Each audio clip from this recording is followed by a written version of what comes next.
My name is Gerald Sutton, and I am the violinist for Electric String Quartet. I'm Ryan. I'm the bass player. My name is Fitzgerald, drummer. Michael Schumacher. I am the guitar player. It originally started as a project where I wanted to instigate electric violin in a different way, using more reverbs and delays to create more of an orchestral sound instead of the typical electric violin. Started looping, and I started putting pieces together and creating songs by myself, and got to a point where I just felt that I needed other players. I wanted to have a real band behind me. The way I like to describe our music is pop instrumental, where we are an instrumental band, so there's no lyrics, there's no vocals, but we try to have everything in a very structured format. So you'll hear verse and chorus.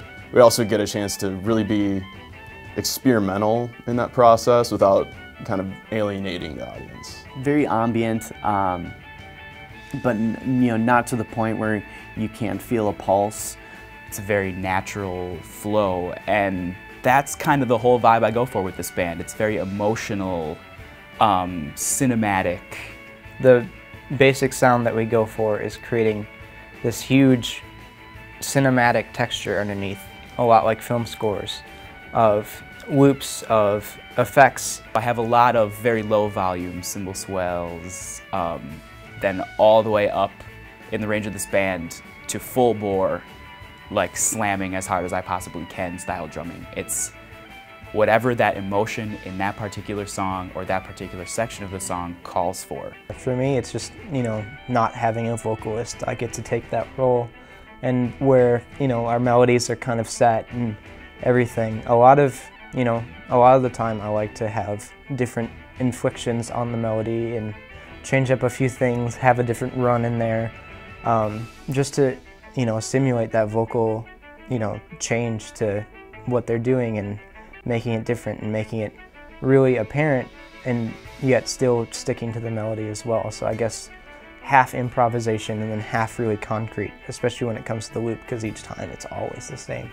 Right. And it always, it's kind of really next to you, the only constant in the band is that the loop will always be exactly what it was on the record. I work in a pair of isolation headphones, and David loops certain parts of certain songs into my headphones, so that's literally the only thing I'm hearing.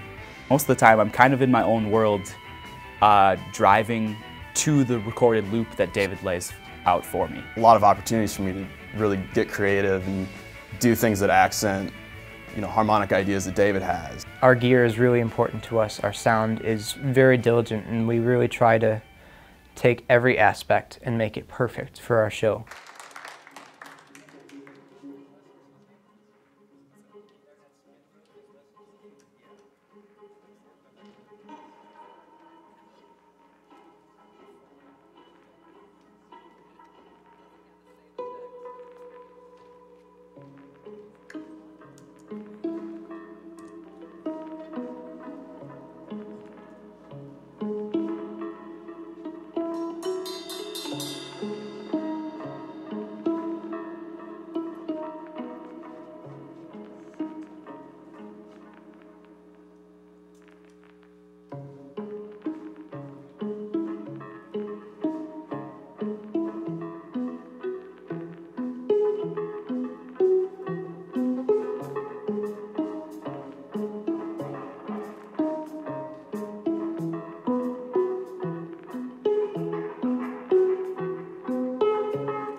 The vertical horizon concept is about Alzheimer's and is an experience in general about what it's like to lose your memory and how that must feel. When I was writing the music for this project, I really wanted to encapsulate that feeling of, right from the beginning, of beauty and transcendence and really just living a normal life, and as the album progresses, adds in different time signatures and becomes a little bit darker and a little bit more chaotic. The concept almost consumes me when we do the whole album front to back. I really try to get in the mindset of that music is taking you through an experience, and that really does relay in my playing from the very first bit of the album. First 2 or 3 songs are very happy-go-lucky, and I play very fun things, very,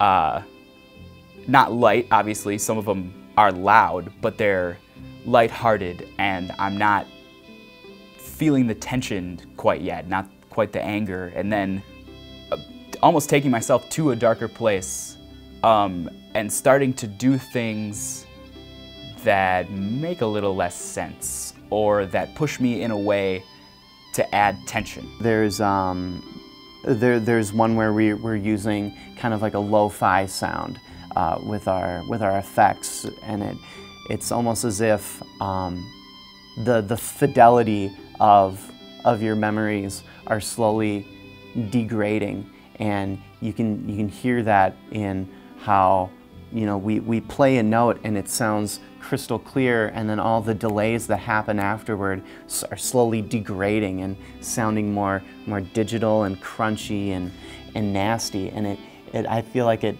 sort of plays on that, you know, deterioration. It's very dynamic in that the ideas that are kind of presented to you are really driven home, and really, I think it hit a lot of people in the heart.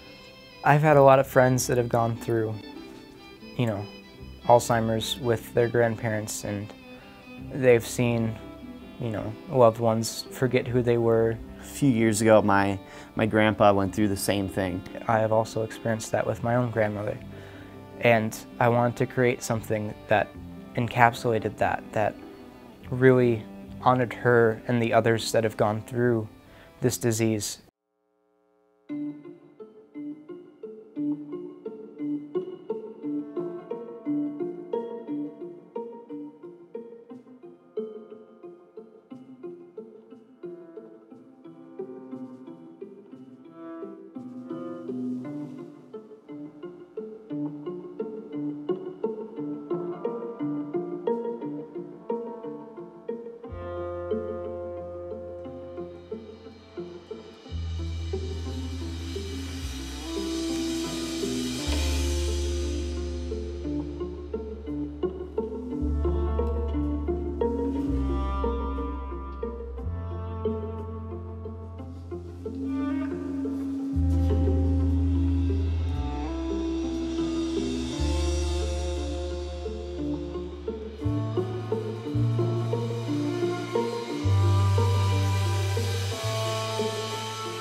The idea for frustration comes out of that feeling of helplessness and of understanding what is happening. And after finding out that you have Alzheimer's, how weird that must be and how in denial they would be, and that the people caring for you are also feeling frustrated. And so this is one of the darker songs of the album. And as we progress through, we try to go through more stages of that, of the progressive stages of Alzheimer's. And so 7447 is this idea of constant repetition and, you know, repetitiveness that comes throughout the day of someone going through Alzheimer's. And yesterday, referring to the constant changes in memory. Dementia Final Act is kind of the final stage of Alzheimer's. This song is chaotic in the most easy of terms to put it, and every musician is playing a different part. We're all driving our own separate thought trains that just happen to revolve in and out of each other and sync up, just as someone experiencing dementia may lose trains of thought. Certain things may sync up and you don't know why. And that, I mean, that's the heaviest, most meaningful one to me. A sense of distress, a sense of helplessness, and a sense of going down this rabbit hole to the very end. And this is a really hard moment for everyone that goes through Alzheimer's, that has a loved one that goes through Alzheimer's, as this is the point where they don't remember your name anymore. They don't remember who you are in their life, but they know that there's something there.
to the end of the set, it is that looking forward, moving forward.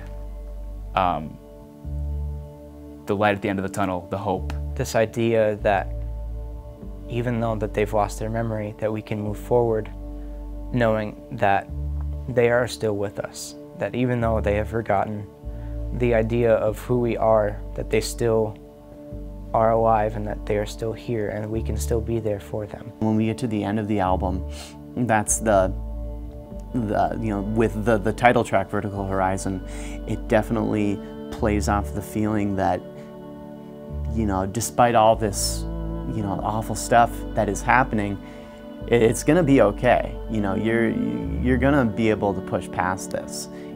As an outsider, having to watch somebody else go through this, you can make it past it.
Everything that I've gone through with this album and this DVD and my bandmates, I couldn't have asked for anything else. It really showed what we could do as a group. The end result ended up being just way better than I ever could have imagined. Definitely probably one of the highlights of my music career so far. The album itself is for others to experience the awareness of Alzheimer's. It also helped me through my own process of healing and recovering. For me, being in this group has really pushed me technically, yes, but even more so as a thinker, a musical thinker, and we do really try to step outside the box and go places that people haven't gone before and make our complex ideas relatable to everyone, even with no words explaining, like a lot of pop songs. I mean, we don't have that lyric, that verbal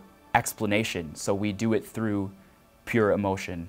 You know, really take the idea of being a pop instrumental band and really transcend even what we're doing now, so that, you know, eventually we'll get to a show and everyone will know the melody to our songs and be able to sing along with us or clap along and be able to relate in that way. You know, and I'm just really excited to see where things are taken in the future. As we go into the future of ESQ, I'm so excited for everything that's going to be happening with us, and that no matter where we go, we will always have this work to define who we are, and I wouldn't trade that for the world.